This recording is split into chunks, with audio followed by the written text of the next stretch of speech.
warahmatullahi wabarakatuh. Saya akan mempresentasikan makalah saya dari mata kuliah Etika Profesi Hukum.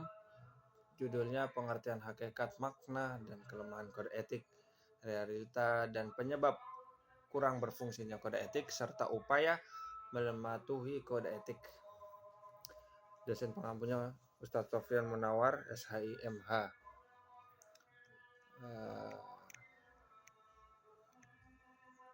Yang pertama adalah pengertian dari hakikat dan makna dari kode etik. Menurut Bertens, etika berasal dari kata bahasa Yunani kuno, ethos dalam bentuk tunggal atau tat eta bentuk jamaknya, yang berarti kebiasaan, adat istiadat, atau kelemahan atau kelakuan akhlak yang baik. Dari kata ethos, taeta, terbentuklah istilah etika yang oleh Aristoteles sudah digunakan untuk menunjukkan kepada filsafat moral. Jika dilihat kepada asal-usul kata, maka etika yang berarti ilmu tentang apa yang biasa dilakukan atau ilmu tentang kebiasaan. Dari Kamus Besar Bahasa Indonesia, terbitan dari Balai Pustaka 1989, yang dimaksud dengan etika adalah: pertama, ilmu tentang apa yang baik dan apa yang buruk, juga tentang hak dan kewajiban moral. Yang kedua, kumpulan asas atau nilai yang berkenaan dengan akhlak. Yang ketiga, nilai mengenai benar dan salahnya yang dianut oleh satu golongan atau masyarakat. Yang kedua, itu kelemahan dalam penerapan kode etik. Selain itu, kode etik profesi juga memiliki kelemahan-kelemahan. Kelemahan dalam kode etik adalah: yang pertama, idealisme yang terkandung dalam kode etik profesi ini tidak sejalan dengan fakta yang terjadi di sekitar para profesional, sehingga harapannya terkadang sangat jauh dari kenyataan. Yang kedua, memungkinkan para profesional untuk berpaling kepada kenyataan dan mengabaikan idealisme kode etik profesi. Kode etik profesi bisa menjadi pajangan tulisan terbingkai. Yang ketiga, kode etik profesi merupakan himpunan norma moral yang tidak dilengkapi dengan sanksi keras karena keberlakuannya semata-mata berdasarkan kesadaran emosi profesional.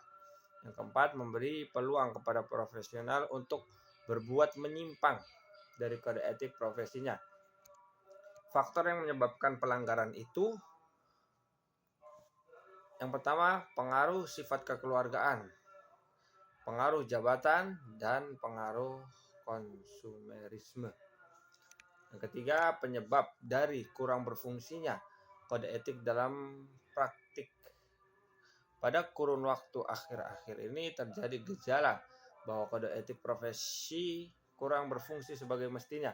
Contohnya antara lain: seorang dokter menyuruh pasiennya membeli obat resep di apotek yang ditunjuknya.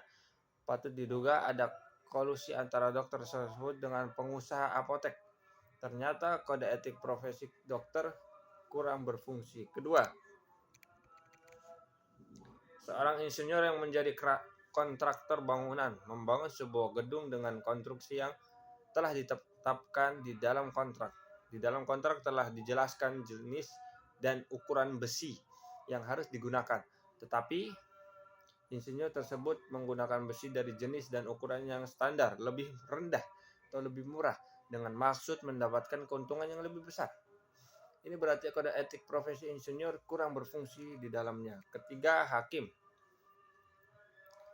ketika memutus perkara perkosaan dengan hukuman percobaan, padahal sanksi korban dengan tegas menyatakan di dalam BAP dan di muka persidangan di bawah sumpah bahwa perbuatan terdakwa menggunakan kekerasan dan paksaan melakukan pemerkosaan terhadap dirinya, dan korban telah menjadi ternodai dan kehilangan masa depannya. Hukuman yang dijatuhkan hakim tidak setimpal dengan perbuatan terdakwa yang bejat dan di luar peri kemanusiaan. Ternyata kode etik hakim tidak berfungsi sebagaimana mestinya.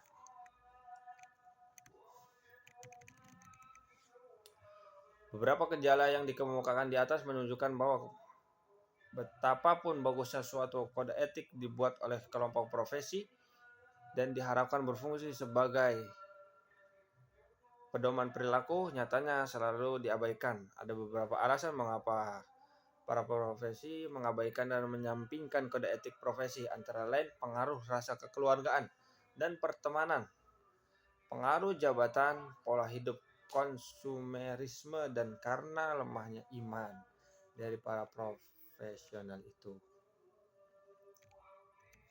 Yang keempat itu upaya yang dapat dilakukan untuk mematuhi dan mengoptimalkan fungsi kode etik. Seperti telah dipahami bahwa kode etik profesi adalah sebagian dari hukum positif, tapi tidak mempunyai upaya pemaksa yang tegas seperti pada hukum positif yang berbentuk peraturan perundang-undangan. Hal ini merupakan kelemahan dari kode etik profesi. Untuk mengatasi kelemahan tersebut, maka upaya alternatif yang dapat ditempuh ialah memasukkan upaya paksa yang tegas dalam kode etik profesi. Alternatif tersebut dapat ditempuh melalui dua cara. Yang pertama yaitu memasukkan klausula penundukan pada hukum positif atau undang-undang di dalam rumusan kode etik profesi, atau yang kedua legalisasi kode etik profesi melakukan pengadilan negeri setempat.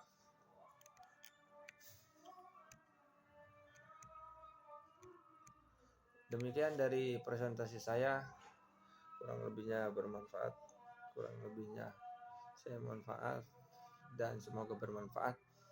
Saya selaku penulis makalah menginginkan saran yang membangun dari para pembaca.